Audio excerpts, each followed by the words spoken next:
Hello Uplanders, I'm YK2012, founder of the Upland Guide, and today I'm going to talk to you about my top 5 city release mistakes made by not only new players but even experienced players. You're going to want to avoid doing these, and that will help set you up best for success during a new city release in Upland. So jumping right into it, the first one is not optimizing the game settings for speed. It's really important that you want the game to move as quickly as possible, so you want to turn off all the settings that are not helping you in minting properties. So the way you're going to do that is by clicking on the 3 dots in the bottom, heading over to Settings, and you can see that there are a number of settings here down below. The first setting that you're going to want to turn off is the marketplace markers. This refers to the green dots for properties which are for sale and orange dots which are meta ventures. You don't really need to see those when you're out minting properties in a new city release, and it's just going to slow down your game experience. So this one you can toggle off, and then you can see that all those dots go away. Show FSA markers, you definitely want to have this on. If you are a visitor or an uplander, only you are able to mint FSA properties, so you definitely want to have that on to be able to see what you have exclusivity on. If you are a pro or above, you also want to have this on to make sure that you're aware of the other properties that you are not able to mint, so you don't end up wasting your time. Show other explorers. You don't need to see these other block explorers in the game. It'll just slow you down, so I highly suggest turning it off. Some people do like having it on so they can see if there are other people in that area, but my experience is that it will just slow you down. Show ownership celebrations. This is not necessary as well, as it will also slow you down, and you don't need to see this celebration every time you mint a property. 3D objects. Within the city that is being released, there are no objects yet because there are no properties, so turn this off and it will speed up the game for you. Also, enhanced graphics are not necessary during this stage, so when you click on these settings, the only one that you want to see is the show FSA markers, and then you can X out of that, and now you will be better optimized for a faster game speed during a new city release. Mistake number 2 is not starting with the maximum number of sends. The maximum number of sends that you can hold at any given time is 11. When you enter a new city, there will not be any sends that you are able to collect until the city release has begun. By then, you won't have time to be looking for new sends when you are going to be wanting to mint properties. So it's really important that before you start traveling to the new city, that you stack up on the maximum number of sends before traveling. Using a send to travel will probably bring you down to 10 or 9 depending on where you're traveling from, but you always want to make sure that you don't end up in the new city with something very low like 2 or 3. That will greatly hurt your ability to mint new properties, and you don't want to be stuck with 0 sends. Then you won't be able to send yourself anywhere except for a property that you already own, and hope that there's a send close by. Otherwise, that could really throw a wrench in someone's strategy during a new city release. This leads me into point number 3, which is wasting your time sending.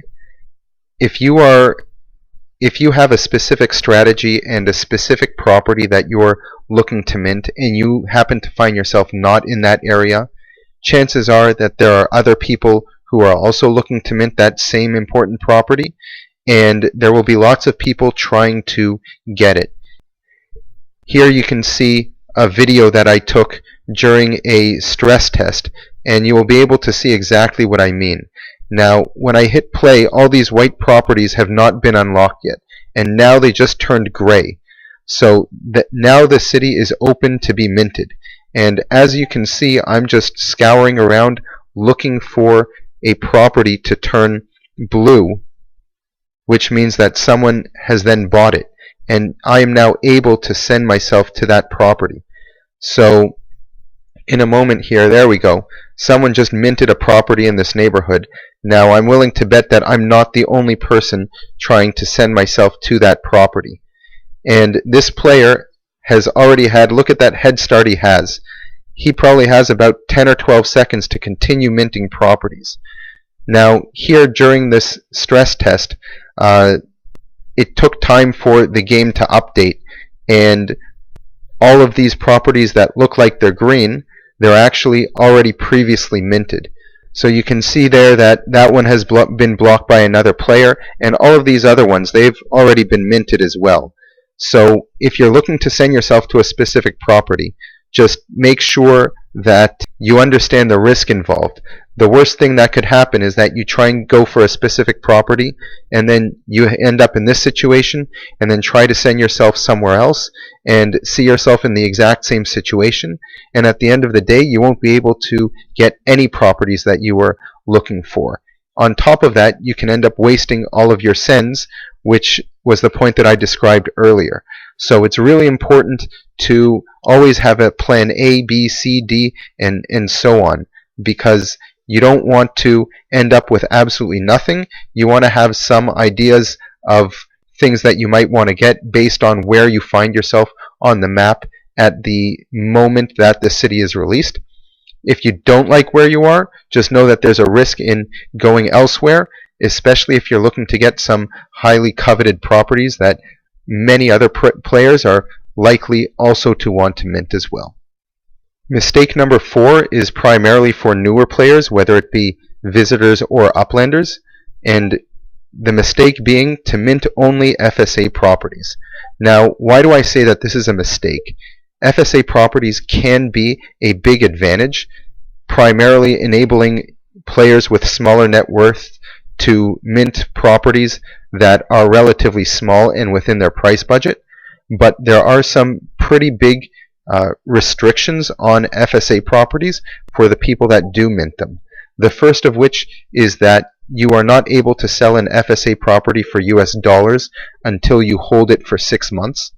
And the second one being that you can only sell 2 FSA properties every week. So if you're looking to mint these properties and sell them really quickly in order to grow your net worth, FSA properties might not enable you to do that unless you are able to sell an FSA property for many, many times what it is worth.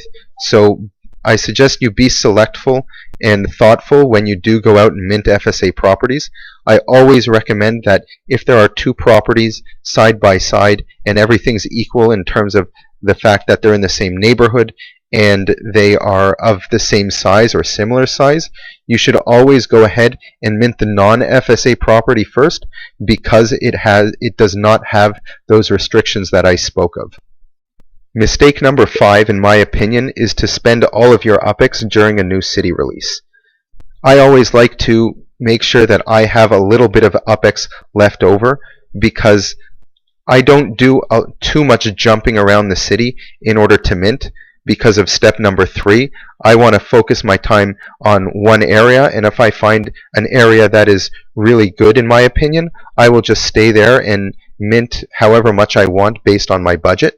But I always want to save some extra UPEX so that if I do find something which is a good deal in a different neighborhood that I was not able to mint, then I have that UPEX in order to buy that on the secondary market. Not everybody watches these videos, not everybody is aware of it, and a lot of people will see this as an opportunity to mint a lot of properties, spend all their UPEX, and they will try and sell properties very quickly.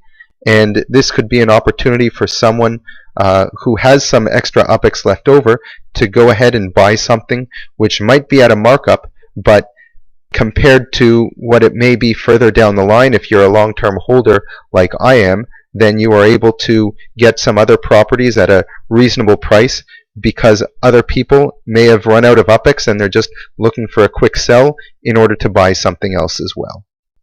I hope these tips help you out and give you a little bit more insight of what to expect during a new city release.